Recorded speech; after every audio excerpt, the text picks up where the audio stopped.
Austin Mayor Kirk Watson is representing the city at the annual Conference of Mayors, and he's advocating for improvements to our traffic here in Austin. KXAN traffic anchor Erica Brennis spoke with the mayor today to learn more about what he's discussing with leaders across the country.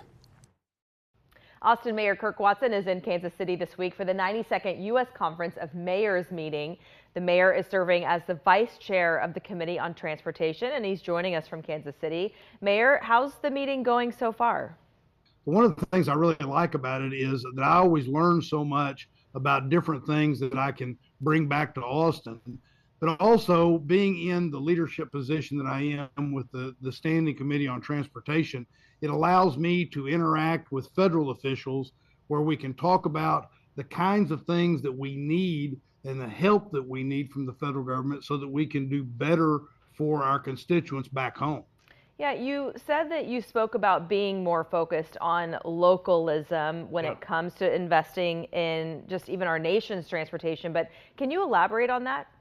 One of the interesting things about the pandemic was that it really sort of changed a lot of our transportation habits. And for example, with the Amazon trucks and other delivery trucks that are on our local roads, it's our local roads that are taking the brunt of a whole lot of the transportation and job infrastructure in our country these days. So one of the things that we're advocating for, and we've been advocating for this in transportation and in other areas as well, is that the federal government, particularly as it reauthorizes some of these laws, that what it will do is it will focus on what we're calling localism, so that we put that money directly with the local government so that we'll be able to make those immediate or more immediate decisions about how to help our constituents and have a greater impact in that regard.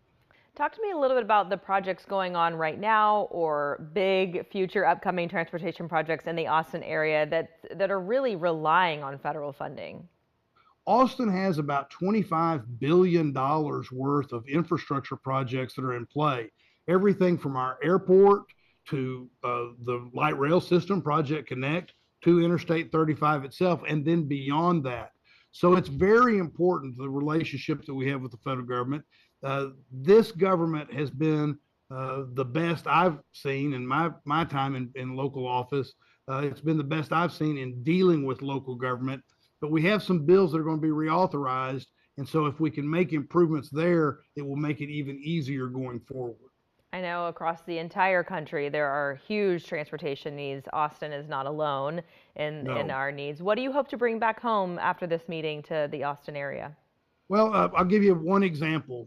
Yesterday, I had a great meeting with officials from Amtrak. As a result of legislation that's been passed in the past couple of years, Amtrak has received more money than it has received in the whole history of Amtrak since the 1970s. And a big chunk of that money is going to those places that they can upgrade Amtrak to get more intercity passenger rail. So I met with the folks from Amtrak yesterday to talk about what are next steps that we can take to make sure that Dallas-Fort Worth to San Antonio corridor is in play. Because if we could get intercity passenger rail between Austin and San Antonio, think about the difference that would make in the quality of life of people that live on that corridor. Yeah, it would be a game changer to say the least. All right, Mayor Watson, thank you so much for your time and thanks for joining us. I appreciate it. Thank you very much.